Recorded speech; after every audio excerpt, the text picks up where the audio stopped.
JRTV is back with the 2004 NASCAR Nextel Cup Series season. We're here at the Daytona International Speedway in Daytona Beach, Florida for the running of the Gatorade Duels, two twin 15-lap races to determine the field for the Great American Race, the 2004 NASCAR Nextel Cup Series Daytona 500. I'm Joe Rukowski. Alongside me in the booth, it is Trey Bardo. Trey, great to be back here at the NASCAR Nextel Cup Series right here on JRTV and ready for some action to kick off the season. It's not a points race here today, Trey, but it is a very important race. There's 50 drivers going for 42 spots in the 24th ever Daytona 500. How high is the intensity level for some of those drivers that know they're not locked into the event? Yeah, I mean, like you said, 50 drivers, only 42 spots. That means 8 guys are going to be going home without a race car on the track for the Daytona 500. So for those guys, it's going to be, I mean, essentially, you got to put it all on the line, right? Because if you don't make the race, you're going to essentially go home with nothing. So it's going to be intensity type racing here, and it's not even for the big prize either. And that's where something interesting comes into play, where, you know, some drivers can lock in via points, via speed. And how this first duel kind of shook out is in a very interesting scenario where we have 8 of the top 10 in points from last season in this duel race. The only 2 drivers that are inside the top 10 last season that are in Duel 2 are Eli Bright and Tim Gary.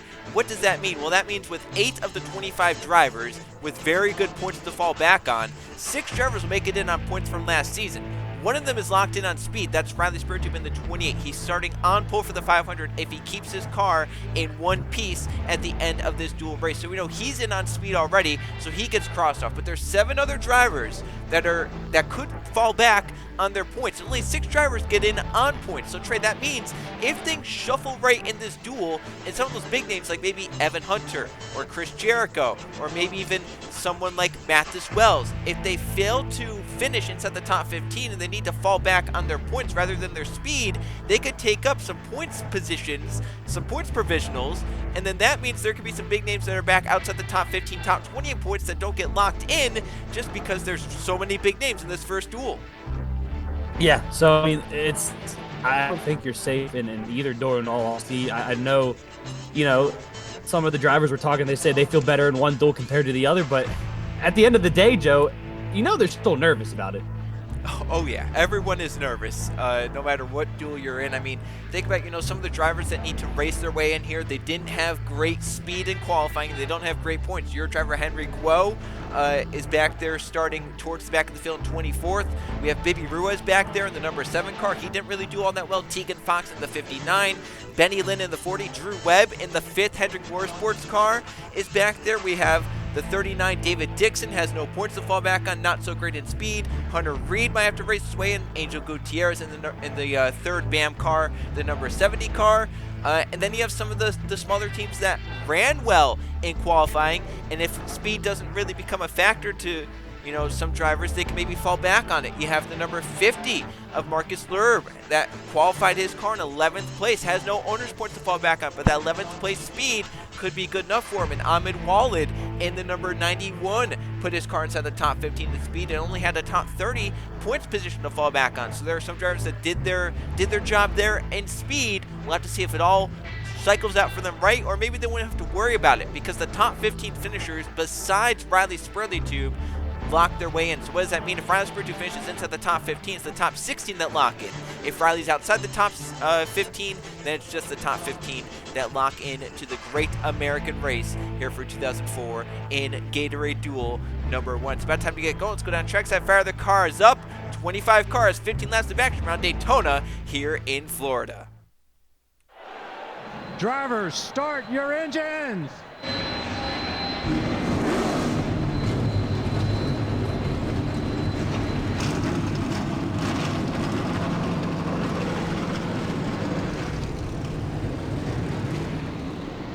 All right, 25 cars rolling off pit road for the first Gatorade Duel here at Daytona. Let's go to the back of the field. Evan Hunter, car number 36. So good at these super speedways, won his dual race last season, and then won the Daytona 500, and then won the Talladega Fall race. Trey, his 3 wins in terms of points are on super speedway races. all 4 of his wins in the Nextel Cup car have come at super speedways. MB2 and Evan know how to get it done, but they failed inspection. Trey, they're at the back of the field. Hunter has points to fall back on. He's locked in on points. Can he work his way through the field, get up, and try and win his 2nd straight duel race?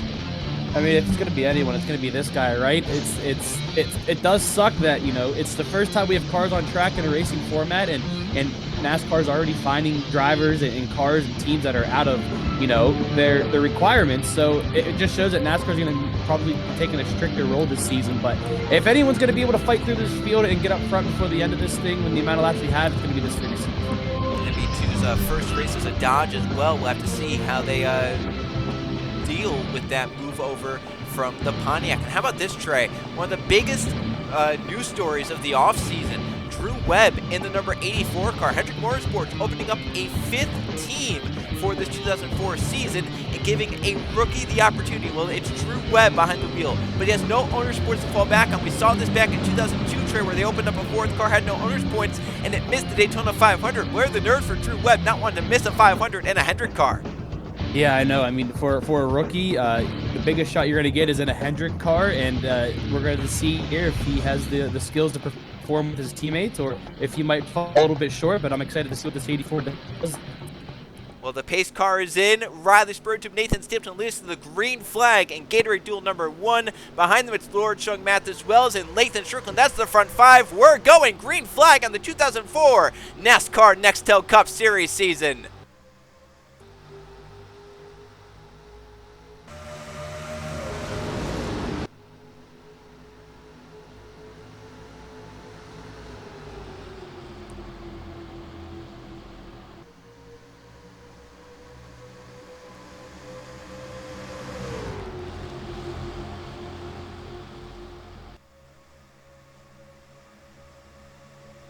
Great jump for the front few. Nathan Stimpson drafting up onto Riley Spurgeon, wasting no time down to the bottom. This is one of those drivers that didn't have the points to fall back on, Trey, but qualified his car in 3rd place. He's in on speed. The question is, will he have to use the speed to fall back on, or will he just race his way in inside the top 15? Already a car in the apron back there as they came off 4. They were getting close further back in the pack to lead the first lap of the duel. No points here, but Nathan Stimpson leading the lap and maybe just get some confidence in that number 42 car down to the inside. Matt, as well as champion 2 seasons ago, working his way to the inside top from the number 88 runner-up last season, Luke Rainey. Yeah, I mean, the nice thing about these duels, right? I mean, yeah, there's guys trying to race their way into the big race, but we also get to see really what cars these teams brought to race at super speedways and who's going to be the strong ones and who are going to be the ones you're going to have to look out for when that big, you know, the 500 comes. So we're going to be really able to really kind of judge and see who our key players are going to be. Watch out in this duel for Hendrick Motorsports. They have 4 of their 5 cars in it. Lathan Strickland, Keegan Thompson, Matthew Burnett, and Drew Webb. And if they all find themselves near each other towards the end of the race, I'd watch out for them trying to use teamwork to get Drew Webb into the show, because the other 3 are pretty safe in terms of points. Drew Webb is not safe at all, as Mathis Wells is fighting on the outside. He and Luke Rooney had a deadlock for the last lap. Now we're 3 wide for the lead into turn 1. Strickland, the push from Angel Gutierrez, and the new 3rd BAM car, that number 70 car, moving up in the inside top from Matthew Burnett, who moves over to the champion's ride. Brett Sear retired end of last season, won the championship. Now Burnett in that ride, looking to win his first race since 2001 at the Texas Motor Speedway. You know, Joe, I'm glad that, you know, the ones that are running this show up here are, they give me sheets of drivers' names and numbers, because there's always so many moves in these off seasons that I keep forgetting. I looked at the 25 and I was about to say Brett Sierra, but I remembered, like you said, it's not Brett Sierra no more. Yeah, it's called silly season for a reason. It's because the moves are so silly. And you can see right here, 3 wide, deadlock for most of the pack. Mathis Wells got a merge clear on the outside, getting a great run. Behind Matthew Burnett, how about Matt Tuck? Moved over to Bill Davis Racing, number 23 car. He's moved up on the inside, help from Benny Lynn and Evan Hunter, working his way from the back of the field towards the front, already up inside the top 10. Big move, top to bottom. Nathan Stapleton being aggressive, keeping his car at the front and going for the lead on Mathis Wells. Stapleton has a very fast car, it looks like, so far here in Speed Week. Yeah, I mean, I mentioned it. We're going to see who has fast cars here, and these top 3 have yet to leave these first couple of front rows here so far, these 4 laps. And I mean, it may be only 4 laps, but that's still saying something about how strong these cars are. And Finally, you can see Stapleton's going to move up to the top, block the 20. That's going to open up the inside for the 25, though, but he's got no run to get there, so Stapleton's probably going to bring it right back down to the bottom. Maybe. Mathis Wells, he didn't know if he was clear or not, and at the last second probably found out he was not clear. Moved up to the top. Now Matthew Burnett moves low, getting a great run up towards the front of the field. The pack still mostly 3x3. Some stragglers at the back. Hunter Reed, David Dixon trying to catch up to the draft and kind of maybe just laying back for now. They can't really go anywhere. It's stacked up 3x3 like this. Maybe just trying to stay back out there, wait for the field to spread out a little bit, and then make their move to the front of the field to try and get up inside the top 15 by lap number 15, as it's Nathan Stimpton leading the way, but Mathis Wells Trey aggressive on the outside, but his help leaves him. Riley Spurgeon to the middle of the racetrack. I'll be curious to see how well this 20 holds up now, given that the 28 has left him. He's kind of, really helped, hold that top line up there, but this 20, I mean, even without the Spurley, he seems like he's really strong up top still. Well, what I've heard from drivers after practice, Trey, which just happened yesterday after practice and qualifying, was that this track had aged a whole bunch since we had last raced here, and that it is a lot more bumpy, and handling is coming to play a lot more, and that might be why we're seeing these lanes kind of do what they're doing right now, where the outside can work, the middle can work, the bottom can work. It's more about handling, Trey, rather than speed, and that's a really big thing. We're not going to see it too much here in the duels just because they're 15-lap races. When we get to that long 40-lap Daytona 500, we could really see handling come to play by the end of the race and really see how that stacks the field up and how it really causes these different lanes to work and how it might not just be an inside-dominated race. Yeah, I mean, we're so used to seeing that shuffling effect we've always talked about. When you're on the bottom, you kind of slowly work your way up to the front, and then, you just kind of follow the pack. You get pushed out to the outside and work your way right back, and it's kind of a big circle of life in a way, if you want to put it that way. But, I mean, now at the moment, it kind of looks like you got to think more strategy-wise going into these things, because you can't really tell what line's going to be the best, because you can see this 28 try to get the outside working. He's got to run, but it gets blocked by the 42. So it's going to be more strategic based, and I think that just plays into the driver's hands even better. Well, remember when Riley Spurgeon left Mathis Wells in the tri-oval, Mathis Wells returned the favor in the same way, left Riley Spurgeon to the outside in the tri-oval. Nathan Stimpton controlling the lanes. At the moment, the top 15 is back there with the 31 of Evans and the 0 of Henry Guo. They're around there with Jordan Stout. Right there, see the 84's just moved in on the inside. Drew Webb getting a big burst of momentum. The middle lane kind of stalled out and broke apart. That allowed the inside and the outside to kind of move, the middle falling back. So back around that number 6, the 84, the 48, that's where the top 15 is to race your way into the Daytona 500, not to fall back on speed or points. Still at the front, Nathan Stimpton trying to keep that third place starting spot. He's trying to lead most of this race. Matthew Burnett moving up on the inside with a great run from Benny Lynn and Evan Hunter. The inside moving. Now we're 3 wide for the lead. Mathis Wells sticks it in the middle, puts Stimpton on top. Here we go. 3 wide for the lead in a turn 1 trace. 7 laps to go. This dual race getting very, very intense. I miss speedway racing. It's so much fun to watch. Yeah, it's not only is it, just chaotic and, just full throttle all throughout, but now we have this big strategy base where you kind of want to have a fast car behind you, a good handling car behind you to push you, and you also want to try and find a way to get into the right line, which line's moving, which line's not. It's a very, very interesting scenario for these drivers to be in, but it's great for us to watch, seeing, which lane's going to work. It's not necessarily just always the bottom now.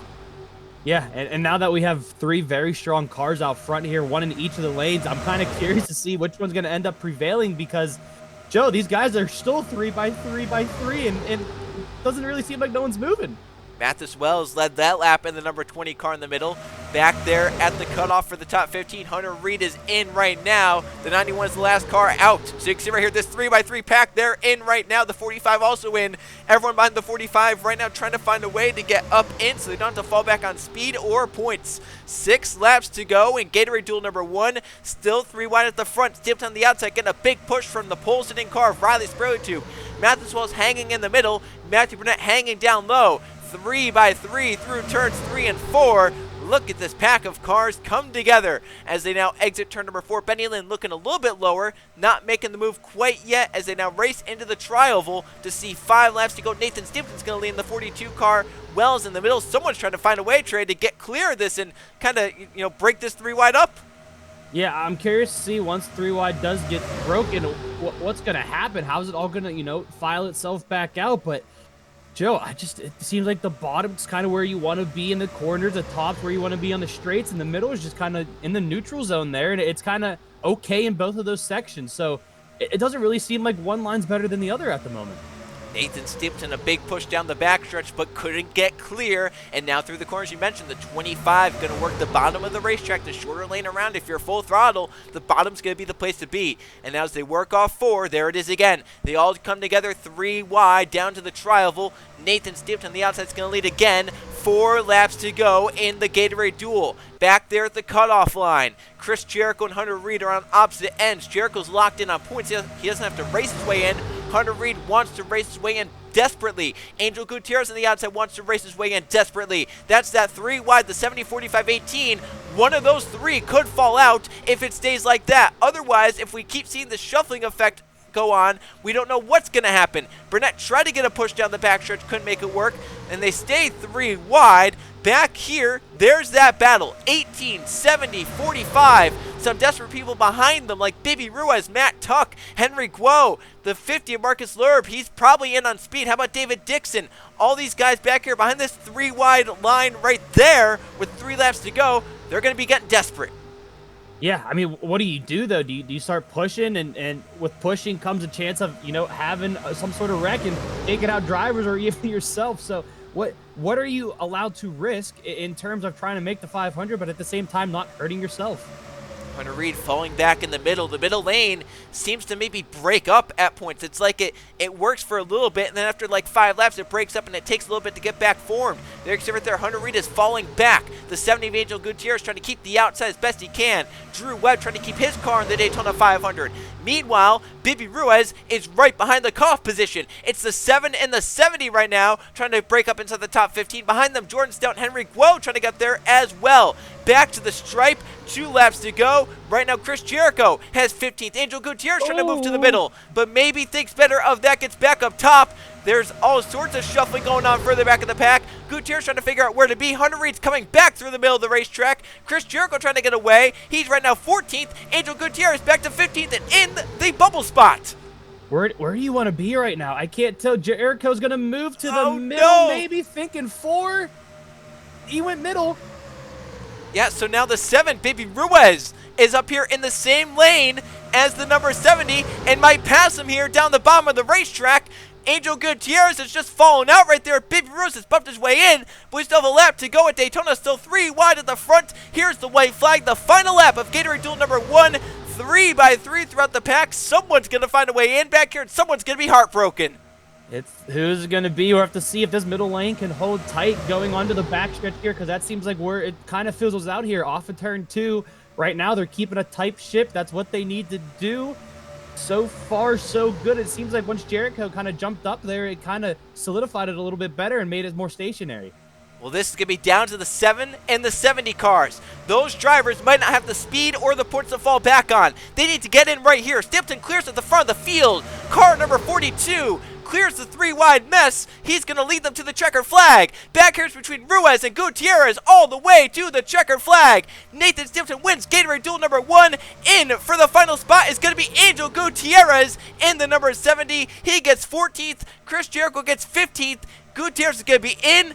Everyone behind Jericho is going to have to look to see if they fall back on speed or points or if they're out of the 500. But Trey, this man, Nathan Stapleton, did a great job here today. He held all 3 lanes at bay, held the outside well, and on the final lap got the push he needed from Riley Spurgeon. And Nathan Stapleton is the winner of Gatorade Duel number 1. And Trey, the reason it's so important he had to win that, he qualified 3rd. The only way he was going to start in 3rd position was by winning this duel here today.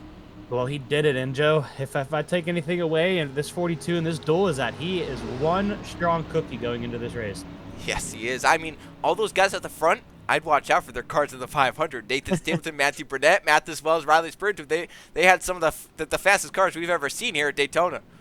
Yeah, definitely. They are. They're going to be difficult to pass, and if we get into another 3-wide situation like we've seen, and that 42 is one of the cars in the top row, you just saw it. He cleared himself eventually, and wouldn't be surprised to see him do it again.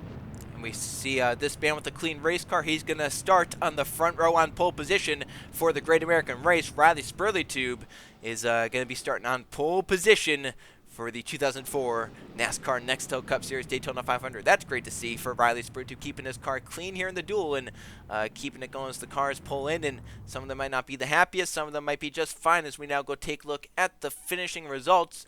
We know for sure the top 16 are going to make it in to the Daytona 500 because Riley Spiritu finished in the top 15. So it's Nathan Stapleton in, Mathis Wells is in, so is Matthew Burnett, Riley Spiritu, Keegan Thompson, Benny Lynn, Sebastian Kukulon, Evan Hunter, Luke Rainey, Conrad Evans, Keyshawn Richardson. There's Drew Webb. He made it in, raced his way in. Angel Gutierrez raced his way in. So did Tegan Fox. So 2 of the BAM cars from this duel are in, and Chris Jericho gets the final spot. So did the number 91 of Ahmed Walid because the 28 was in. The 91 beat his teammate, Baby Ruiz, to the checkered flag by just 100th of a second.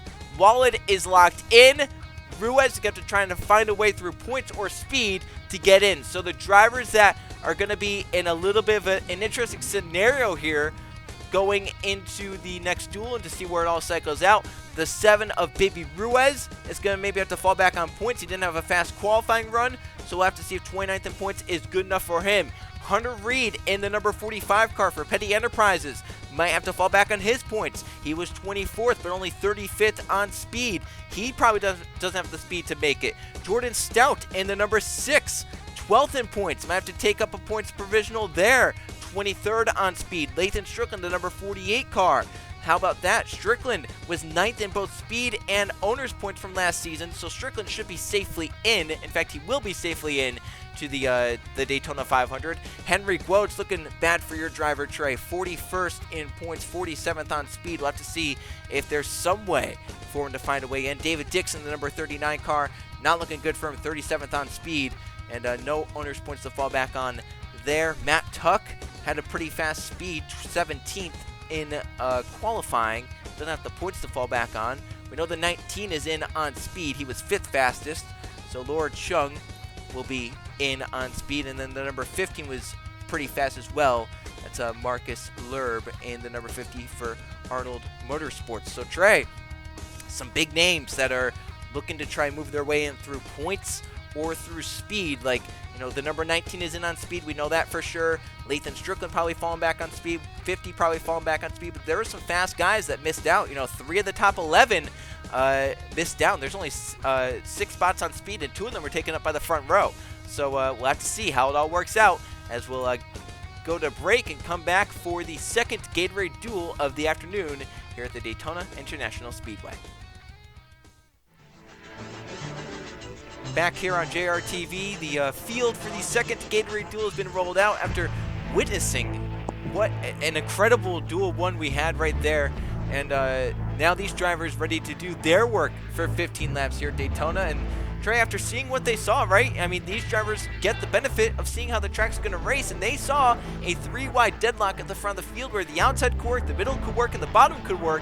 So what do you think's going through these drivers' minds right now, trying to figure out how they're going to race around this racetrack in a pack of 25 cars, and trying to figure out which lane's going to move and if they can try and get through the field by the end of this 15-lap race? Easy. Get to the front as soon as you can and hope you pick the right line and can hold out till the end of this thing. I think that's the best way to go about it, Joe. I think that might be. That might be absolutely. From what we saw in the first duel, for sure. If you're at the front of the field at the start, you could stay up there if you play your cards right. But in this duel, some big names as well. All 3 of the Dale Earnhardt Incorporated cars owned by Dale Lightning are in this race. Ryan Wilson put his car in the front row on 500 front row qualifying. Anthony Nenez set his car in 4th place, and Eli Bright qualified his car in 16th. All those cars are in this duel.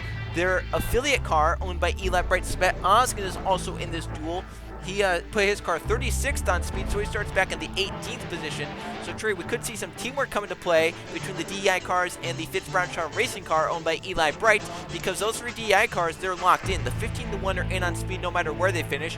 With how few cars are going to be locking in on points from the first duel, Eli Bright is locked in on that as well in this number 8 car. So all they have to worry about really for DEI is get Svet Oskin into the show and try and find his way up through the field, because right now he's about 3 spots out from being able to lock in.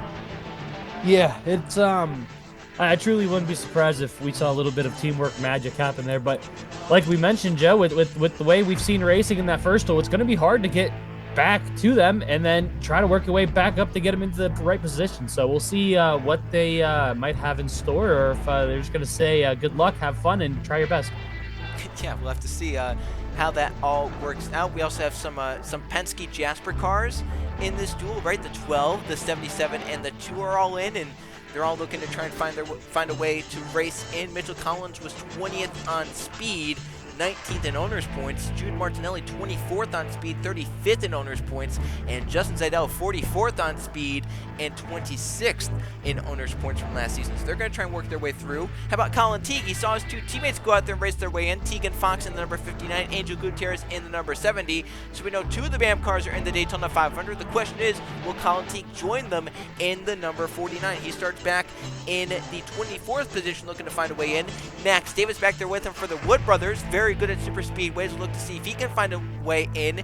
And same with Sarah Kirchner. She probably has the points to fall back on. She was 16th in points last season, 6th get in on points, but you can never be too safe. There are enough drivers in front of her in points that could knock her out. So Sarah Kirchner looking to try and find a way to race her way in, but she can likely fall back on points if she needs to in that number 33 car. It's about time to get going. Let's go down trackside, fire the cars up for the second Gatorade duel race of the afternoon.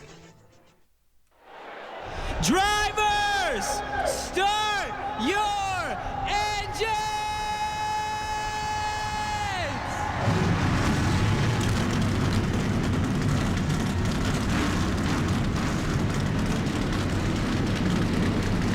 There go the 25 cars for the second Gatorade duel race of the afternoon, 15 laps around Daytona.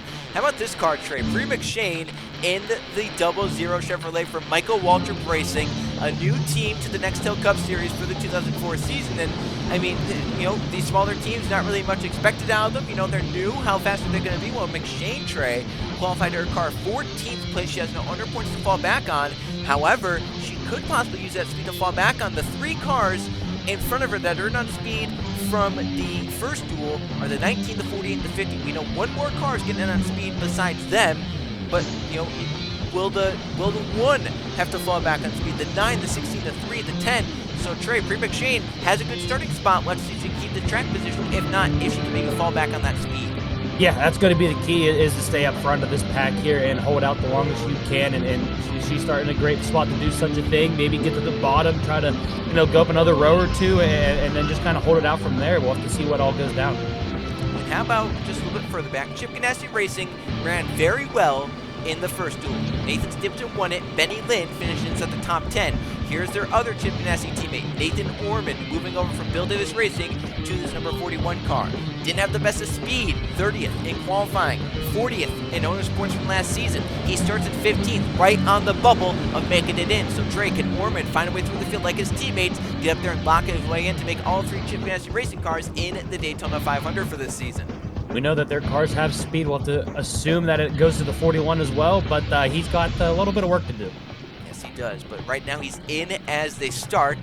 The big question is, will he be in at the end of 15 laps? In right now, on the front row, are 2 Dale Earnhardt Incorporated cars. Ryan Wilson, Anthony Hernandez leads to the green flag. Jacob Miller, Zachary DeLello, and Justin Atkins to return the 3 in 5th place. The green flag is waving over Gatorade Duel number 2.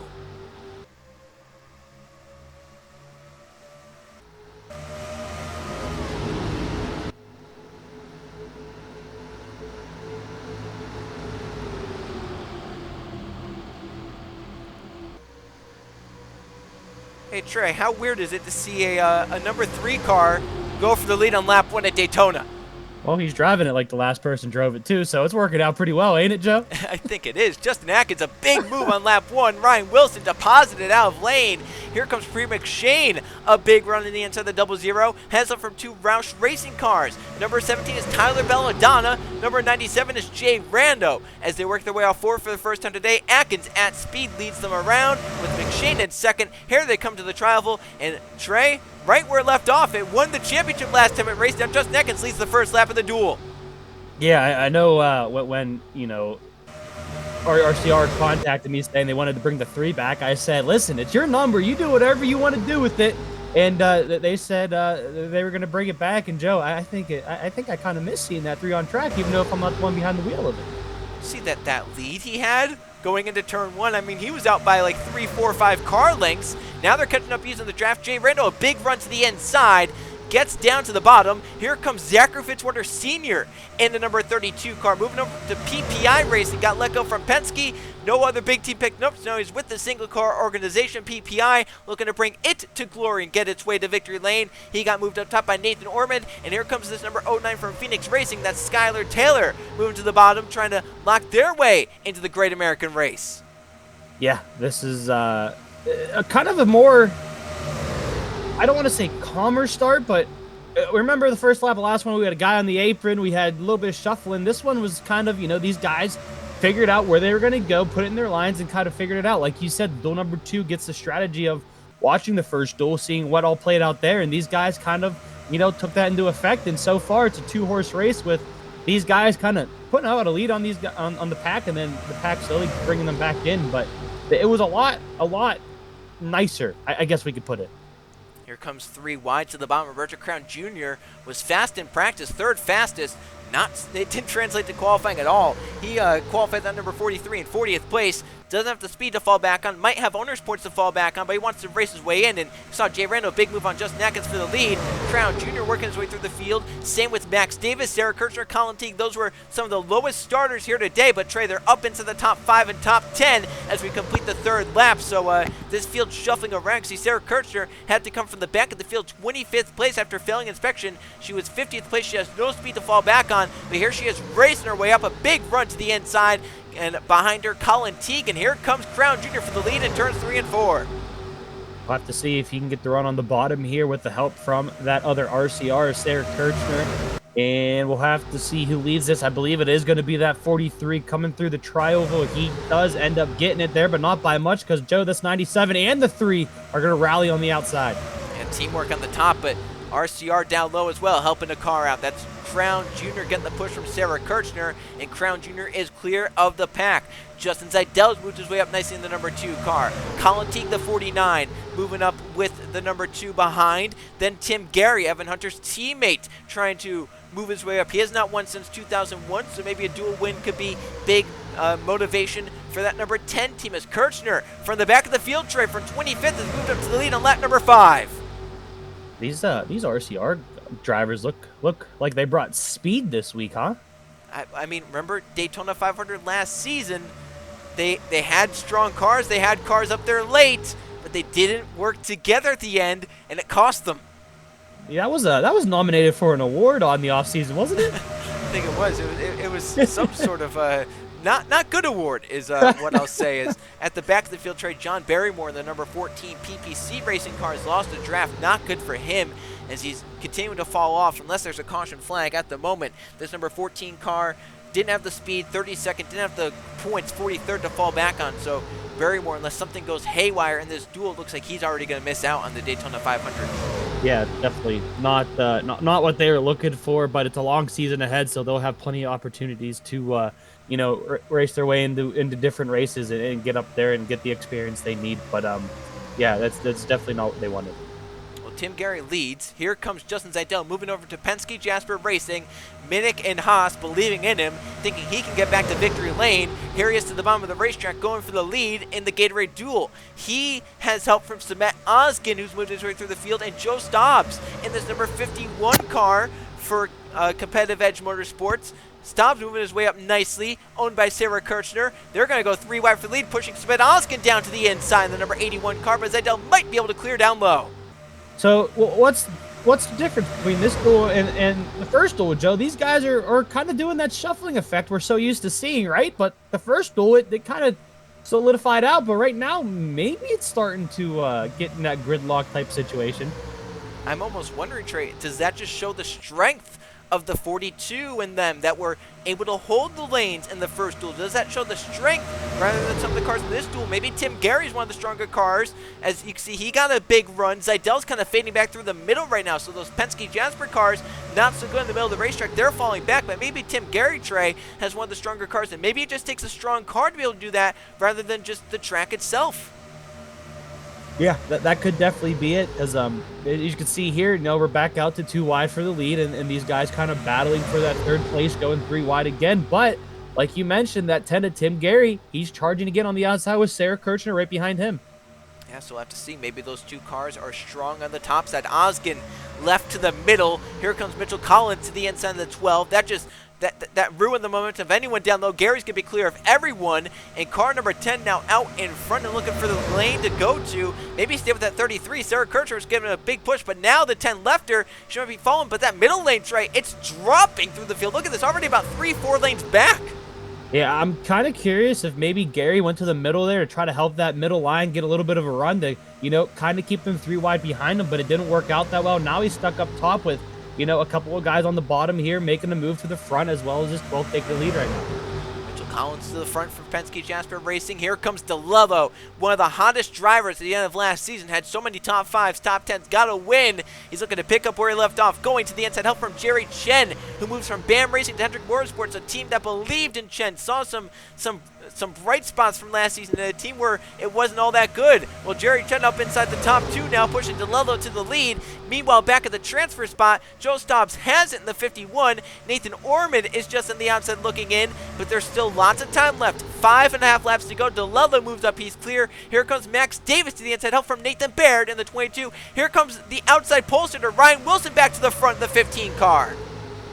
I see, it seems like all the DEI guys in their, what do you call it, their quote-unquote affiliate car, is kind of all found each other, but they're in, I think they split up the rows now? Yeah, Eli Bright was got left out there. I think it was the 09 of Skylar Taylor who made a big move to the bottom. Taylor trying to get everything they can to race their way. And as Jerry Chen moves to the front, he made a big, bold move into turn 3. Just clear of Max Davis to make it work. Chen now out front with 5 laps to go. Here comes Max Davis in the 21 car down to the inside. Help from the outside pole sitter, Ryan Wilson. The middle lane still falling back. It's a 2-lane race at the front of the field with Davis to the inside. Jerry Chen back at the cutoff spot. The number 1 and the 17 are in. The 81 of Oskin, the first car out. Colin Teague is out. Staubs is out. So is Nathan Ormond. So the pack kind of thinning out here, nearly 4 wide mid-pack. But they control it to stay 3 wide at the front. The outside tray, that big momentum. The 21 has no help down low. They got 3 wide, and there goes the outside, blasting by the 21 of Max Davis. Yeah, that's gonna give it to that 24 there. We'll have to see where he decides to go with it. I would assume he's gonna go to the bottom here to block, but he's gonna actually bring the 16 with him as well. That front 2 on the outside got clear. They get down in line. Now Max Davis looking for some help from the Phoenix Racing entry. Skylar Taylor behind him. Here comes Zidell. He was 15th at the line last time, moving into the transfer spot and moving up to the front. The inside working very well in this duel. The front 2 really get away. Chen and DeLello deadlocked 2x2 behind, 3 wide behind them, and then back around the transfer spot to round this number 1 car, Vanthir Hernandez, who's in on speed, so he doesn't have to worry about falling back. But some drivers behind him, like the 81, the 00, the 77, they want to race their way in because they don't know if they have the speed or the points to fall back on. Here we come to 3 laps to go. This is around where the transfer spot is right now. 15th place at the line was Ryan Wilson. Oskin just moved his way in. Wilson is now back in 15th. Tyler Belladonna is in 16th. And if Ryan Wilson falls outside the top 15, only the top 15 race in. So right there, Premac Shane making a big pass in the 00 down the bottom of the racetrack. And Martinelli trying to make those passes as well in the 77. This is a lot different because these guys are a lot more spread out. There's more room to move, but at the same time, you don't know where the runs are going to go because there's so much room in between everyone. So I feel like the one in the prime spot right now is this 00. The space she has in front of her is going to, well, never mind. There was space, but not anymore. Yeah, Anthony Hernandez filled that space down in front of that 00. Here we come to 2 laps to go. Everyone trying to fight for what it's worth. Staub's trying to hang tough on the outside, but falling back. Fitzwater could fall out of the Daytona 500 in the number 32 car. Right now in, it's the 51, the last car in. But now he gets passed right there by Jude Martinelli down low. Belladonna drove that car last season, and now it's Martinelli in the 77 for Penske Jasper right there. These two are side by side for the final transfer spot. Up at the front, Chen still leading this race. Staubs moves middle. Premac Shane gets forced out by Martinelli. So now Staubs might find a way in. Martinelli's going to shove Premac Shane to the outside. Here comes Eli Bright to help Martinelli out. Coming back to the white flag tray. All sorts of shuffling right there. That's side by side for 15th. Martinelli's going to take it away, I think. Where do you want to be on this final lap? I think the bottom's the way to go, but Joe, at this point, I don't know, because you can get pushed to the middle at any point in time, and when you're in the middle, Joe, you're going to fall back like a rock. There's the light flag, the final lap. Jude Martinelli in the final spot in the number 77 car. Will he get shuffled out? Will Stouts fall back? If the 3 passes the 51 could miss the Daytona 500. Now he's side by side with them. At the front of the field, still Chen trying to lead them around. DeLello right with them the whole way through. Down the back straightaway for the final time. Atkins trying to make a move. Stouts to the middle, trying to make that work. Trying to push Jacob Miller. The 3 is going to get by the 51. Now can the 51 pass this 32? But the 17 moves to the inside. At the front, Jerry Chen leads the race with DeLello and Davis behind. All sorts of shuffling back around 15th. Coming to the checker flag, Jerry Chen is going to win for the Hendrick Motorsports number 24. The only Hendrick car in this duel, and he wins it anyway. That's, there was a lot going on there, Joe. I didn't know where to look. Yeah, it's so hard in these duels. You look at 15th, you look at the lead, and luckily for the lead, these two duels, it hasn't been all that close, so we could focus our cameras back there around 15th for the end of the race. But how about Jerry Chen, Trey? I mean, Hendrick Motorsports said they believed in him. They picked him up from BAM Racing. They said, we're going to give you an opportunity in this 24 car because Zidell's moving on to Penske. And boy, Jerry Chen so far, Trey, making the most of it. He'll start 4th in the Great American Race come Sunday. Yeah, that Excella sponsor 24 led this train to the win. So seems like they're on rails, Joe. Oh, they are. That's for sure. They're on the right track to more wins. You know what I mean? You got a lot of puns for. I had a lot of studying over. I didn't have much to do, so I did a lot of studying over the off season, and I got puns lined up. I guess you did. But there's Chen pulling into pit road, and we know Ryan Wilson. He didn't finish all that well, Trey, but since he was on the front row anyway, he kept his car clean. And Trey, we know Ryan Wilson starting 2nd for the Great American Race, so kept that car clean, and maybe they'll work on it for the next practice session, try and get that car a little bit faster in the pack rather than just by itself. Yeah, definitely. They got they know they got some room for improvement, but that's always a good thing. And oh. Was that? I don't know if I just saw contact or not, but yeah, they definitely got some stuff to do. But I think they'll be in contention. Oh yes, they will. They'll find out what they can do to make that car better. Everyone will. That's in the Great American Race. But now we'll go see which drivers locked their way in and which drivers maybe fell out as we take a look at the finishing results from Gatorade Duel number 2. Winning it, obviously, Jerry Chen out front. Zachary DeLello in the 16. Same with Max Davis. Great run through the field for the number 21. Tim Gary in. So is Mitchell Collins. Sarah Kircher from the back. Anthony Hernandez is in. Number 2 of Justin Zidell. 81 of Oskin raced his way in. So did Jude Martinelli. So did Skylar Taylor and Nathan Orman and Justin Atkins and Jacob Miller. And Tyler Belladonna passes Fitzwater right at the end. Belladonna in. Fitzwater is going to be the first of these drivers in the duel to have to find a way through on either speed or owner's points. So 32 of Fitzwater is one of them. So is this number 43 of Roberto Crown Jr. So Crown Jr., does he have the points to fall back? We're going to find out in just a few moments. Joe Stobbs didn't have the speed, it didn't have any owner's points to fall back on. This 51 could be in danger. Eli Bright, we know he's in on points, but he's taken up a good point spot for someone who maybe didn't need that in another duel. How about Jay Rando in the 97? He's got to fall his way back on points probably. That number 97. And then down below that, Ryan Wilson, we know he's in obviously in the number 15 car. He was already locked in on speed. The front row locked up automatically. Priya McShane, she had speed, but did she have enough in that 00 car? We're going to find out. How about the number 22, Nathan Baird? Did he have what he did? Not so fast, and not all that great of points as well. Colin Teague might not make it for BAM Racing. Didn't have speed or the points to fall back on. And obviously John Barrymore had some points, but not much, and didn't have all that great of speed. So we know the number 14 is in danger right there. But we'll now go see which drivers are going to make it of those ones that aren't quite locked in yet, and which ones are going to fall out. So remember, 4 are going to make it in on speed, the 4 fastest from qualifying, and then the 6th highest from 2003 owner's points. So we know on speed, number 19 of Laura Chung is in. She was 5th fastest in qualifying. She was locked in no matter what happened, so the 19 is in. Lathan Strickland will fly back on his speed in the number 48 car. He's in. We know Marcus Lerb is going to fall back on his speed in the number 50 car, so he's in. And the final spot on speed is going to belong to Priya McShane, who is 14th fastest. The 00 is in. So those were some fast cars that had to fall back on their speed. 5th place, 9th place, 11th place, and 14th place. And now 6 are going to make it in on points. And this is where it could get very, very interesting. Eli Bright is going to take up a point spot. He was 8th in owner's points from 2003. So Eli Bright is in the Great American Race.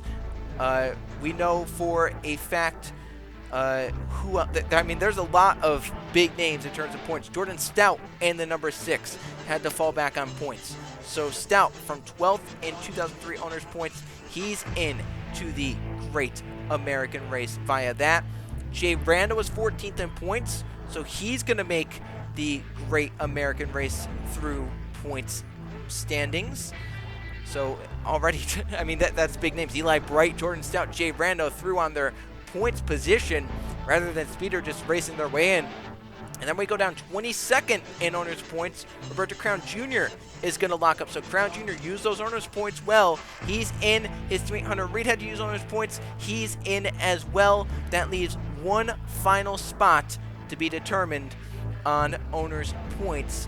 And it is going to go the way of, if I'm not mistaken, the number 7 of Baby Ruiz. Ruiz 29th in points, so he's going to make the Daytona 500 via that. So Baby Ruiz, last car in on owners points. So Trey, that means the guys that are going to miss the Great American Race for 2004, Matt Tuck, who was 17th in qualifying but had 42nd place points. Tuck is out. We have David Dixon out and Henry Guo out. And then from the second duel, Zachary Fitzwater Sr. will miss the Great American Race. John Barrymore will miss, so will Joe Stobbs, so will Nathan Baird, and so will Colin Teague. So we know the 8 drivers are going home. Once again, it's Matt Tuck, it is David Dixon, it is Henry Guo, it is Zachary Fitzwater Sr., John Barrymore, Joe Stobbs, Nathan Baird, and Colin Teague. Trey, there are some surprises in that list.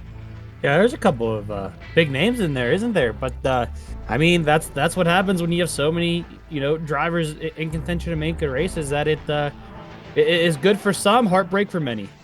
And that's a hole that some of those drivers have dug themselves, right? Trying to stay inside the top 35 in owners points because, Fitzwater, he's in the top 35 in owners points, so he can use that for races 2 to 5. But after race 5, it goes off 2004 owners points. So missing a race, that's a hole to have to dig out of to try and make it into the top 35 in owners points beyond race number 5. But once again, the drivers that are missing, we have Matt Tuck, David Dixon, Henry Guo, Zachary Fitzwater Sr., John Barrymore, Joe Stobbs, Nathan Baird, and Colin Teague. And I mean, some heartbreak for some of those drivers. Obviously, as mentioned, Matt Tuck was 17th fastest on the racetrack, but in terms of how close it was for points, I mentioned Baby Ruiz was 29th in owners points from 2003, while Nathan Baird was 31st, and Zach Fitzwater Sr., his car was 33rd.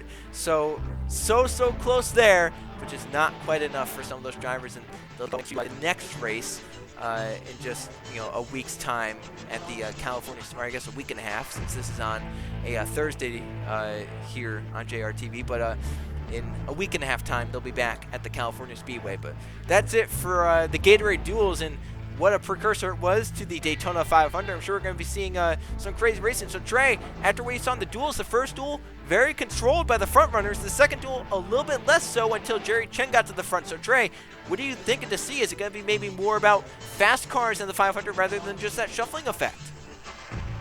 I truly do not know. I guess it depends on who's out front at the time. It could control the way the race comes out, but I really don't know what to expect going into this 500 because we've seen a little bit of everything with these two duels. Well, I would say that the duels are going to say for sure what's going to happen, but we honestly don't know because there's only 25 cars on the racetrack for each duel, Trey. How about when we put 42 out there on the racetrack and say, go get it for over $1 million in prize money, and oh, by the way, you'd be the winner of the biggest race of the season.